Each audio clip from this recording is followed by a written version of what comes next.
I'm Laura and I'm the rosarian here at Rogers Gardens. Thank you for joining me tonight to learn about rose care and rose maintenance. And I would say going into the hot weather right now, one of the most important things you would want to do is think about the water that your rose is getting. If you have a drip system right now on your roses, that's awesome. And what I might do once a week is just make sure that you are giving your roses like a nice hand water.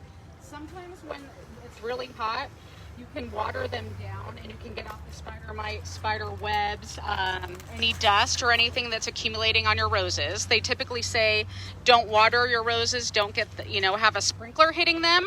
But if you want to give them a nice hand water once a week, that's a great thing to do. Also fertilizer. This is something you definitely want to do every 4 to 5 weeks.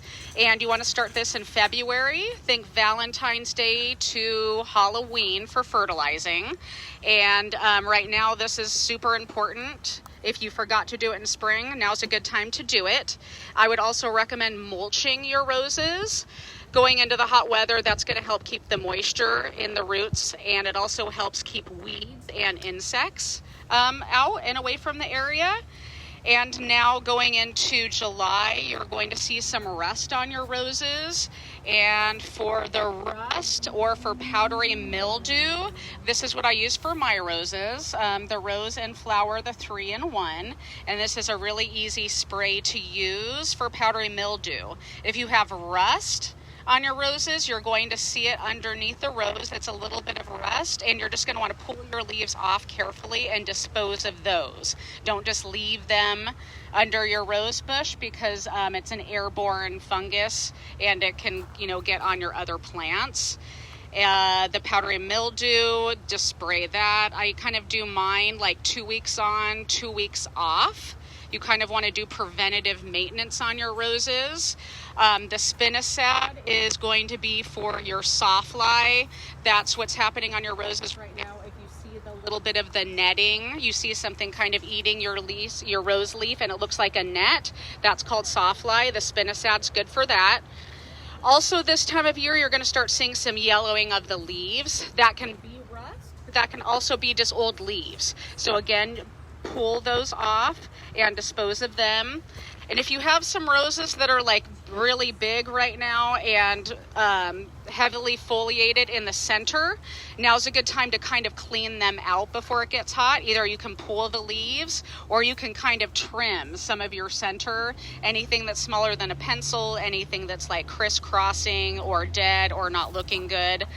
You can do some, fine-tune maintenance before we kind of get into the hot weather. And of course, deadheading. You're always going to want to deadhead your roses. We kind of deadhead these. That promotes new growth. We've got new growth here. Shears for deadheading. And you definitely want rose gloves because you're going to get stuck by one sooner or later. And when you're thinking about deadheading a rose, I don't know how close you guys can see it, but you just always want to cut down at an angle. That's going to be kind of your most important thing, is cutting at an angle and then just removing any of the spent blooms. And then your fertilizer is going to encourage new growth and new blooms. Deadheading is going to encourage new blooms and new growth. And you should deadhead weekly. I mean, I kind of deadhead mine daily, but, you certainly don't have to. Kind of keeping up on the maintenance on your roses is better than letting it go, too far. And I'm happy to answer any questions. If you guys have any questions, feel free to ask. But for sure, watering. Oh, it looks like we do have a question. Can you explain Floribunda roses? Oh, sure. So there's 3 types of roses. There's your There's more than 3, but the basic 3: Floribunda, Hybrid Tea, and Grandifloras. So a Floribunda is going to stay a little bit on the shrubbier side. Think an iceberg rose. It has multiple roses on a stem, versus a Hybrid Tea has just one rose. It's kind of like your cutting rose, your vase rose. But the Floribundas stay a little bit smaller with multiple flowers. And those can also be nice cutting roses too. Just kind of more shrub. Again, think like an iceberg is kind of your standard Floribunda shrub rose. And this is Carding Mills. This is a David Austin. Some of the David Austins are kind of more shrubbier. They tend to have, the multiple roses on a stem, and then they can get a little bit taller too. Is there another question? I am ready. So this is coming back to Sawfly. So Okay. can you go through how to apply that mixture?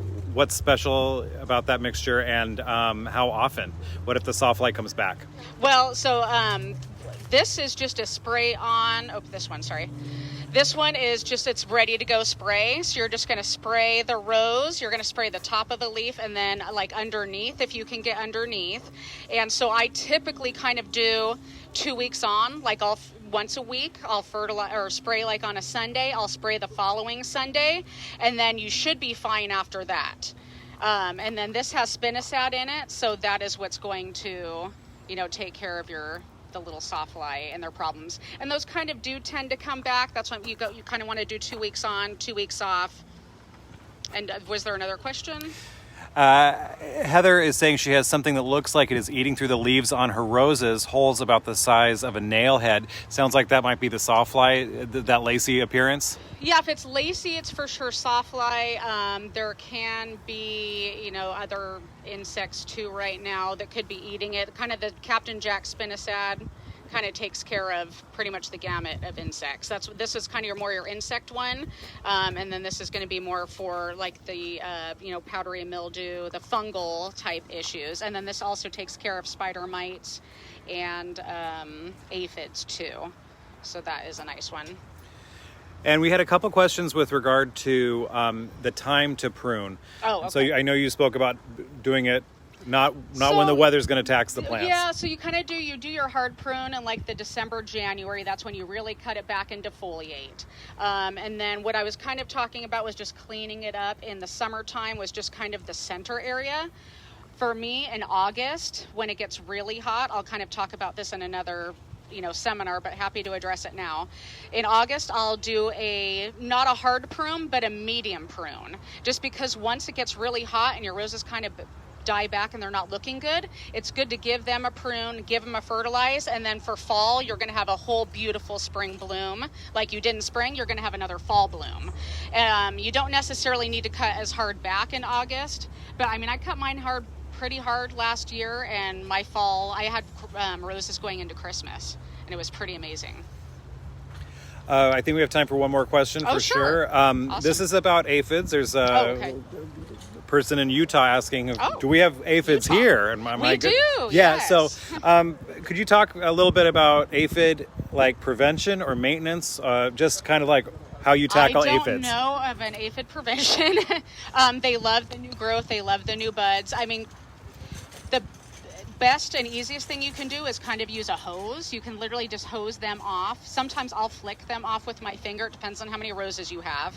But for sure, using your hose, like I said, when you're spraying down your rose once a week, that's going to take care of the aphids. That's going to take care of the spider mites. And if you have any webbing, that's why I really like to hose down my roses maybe once or twice a week. But just the aphids fall off really easily. So it's super easy to take care of them with a hose or just your finger. I'll smush them or kick them off, but it's a common pest, very common.